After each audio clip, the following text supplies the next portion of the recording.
Gospel of Matthew, chapter 28, verse 1. Now after the Sabbath, as the first day of the week began to dawn, Mary Magdalene and the other Mary came to see the tomb.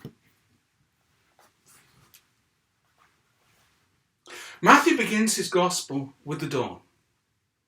Now, in the musical Les Miserables, right at the end, there's a rousing finale that picks up a song that occurred earlier in the musical called The Song of Angry Men and turns it into a song called When Tomorrow Comes. And in that song, there is a quote from Victor Hugo, from elsewhere in his works.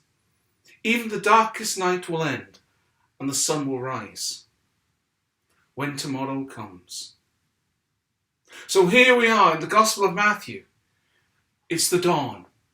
It's still probably pretty dark, but the dark is receding as Mary Magdalene and the other Mary, possibly the wife of Cleopas, are coming to see the tomb. Matthew doesn't tell us why they're coming to see this tomb. Mark and Luke in their Gospels suggest they're bringing spices and herbs to prepare the body of Jesus. But Matthew tells us nothing. They are simply coming to the tomb. Perhaps they set out, it was still dark, and they're walking through the darkness into the dawn. And they've been walking through some very dark times, in all senses of the word. I want you to put your mind in the minds of these people, the followers of Jesus. They have just seen their teacher, their leader, their friend and their spiritual guide brutally executed by the Romans with the connivance of their own people.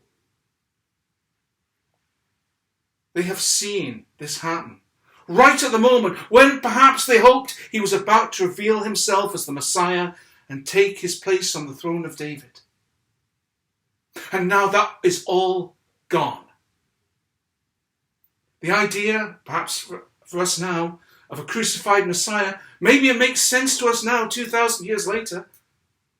But to the Jews of the time, the idea that the Messiah would be crucified was nonsense.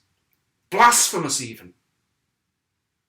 For the Romans, the idea that anyone of any importance could be crucified was bizarre. That's what the brutality of crucifixion was all about. It was saying, how can this person have any significance at all before the might and power of the Roman Empire? No, as these women walked through the darkness, they were coming to see a tomb. Place of the dead. Full stop. No happy endings. No hope. Just a walk in the dark. But then tomorrow comes. Christ is risen. Hope is reborn and life is restored. This is what the Christian gospel is all about. It is what the resurrection is all about. It is what Easter Sunday is all about. You know, I've heard the phrase, where there's life, there's hope. Easter morning reverses that. Where there is hope, there is life. And as long as we have the love of God, then there is hope. And the love of God is perfect. The love of God is eternal. Nothing, but nothing, says Paul, can separate us from the love of God. And so there is always hope. Hope of life here in this world, yes, but also life eternal. Life spent forever in the presence of those we have loved with and loved in this world, but also in the presence of the God who is the source of all love. Even the darkest night will end and the sun will rise. Sure, we are living through some very dark times.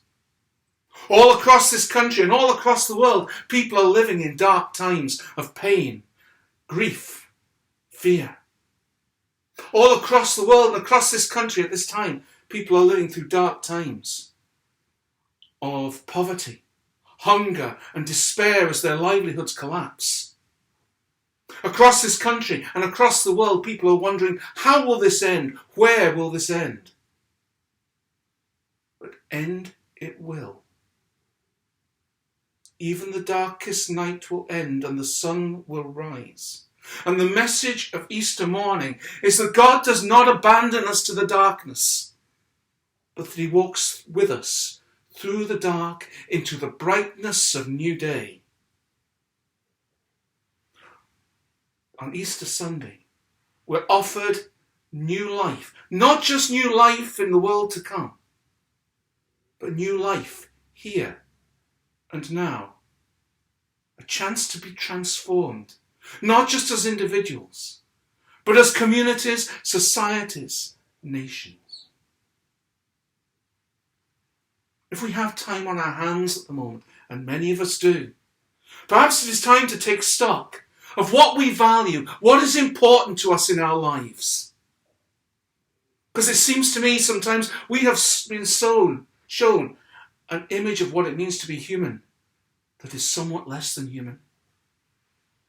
An idea that defines us in terms of buying and selling, of earning and spending, of working and of getting. That defines us in terms of pounds, shillings and pence. Ask an older person. Maybe it's just me, but it seems to me on Facebook these days I'm seeing a lot more adverts. As if to say, yes, you can't go out at the moment. But you know, life is about buying stuff, so just go ahead and click. At the same time, we're seeing other things. Perhaps we're seeing light on the horizon. Perhaps flashes of light in the dark.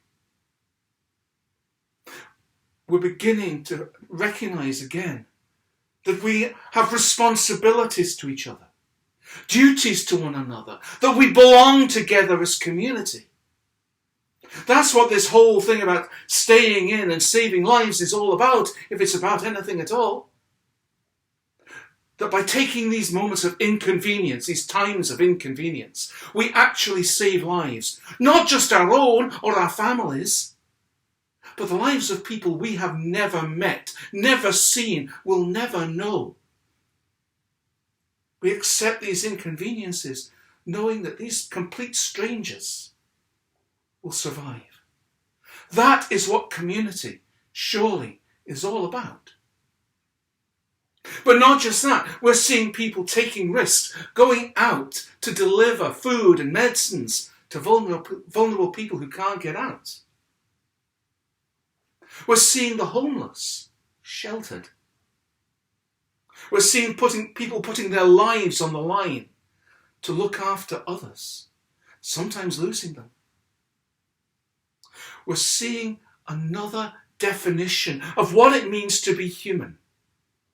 That when all the fripperies and all the finery is done away with, when the wealth and the status and all the things that fall away with death are forgotten, what truly makes us human, what truly makes us the creation of God and God's children, is our capacity to love one another, to care for one another, to belong together as a community, as a family, as human beings looking after one another.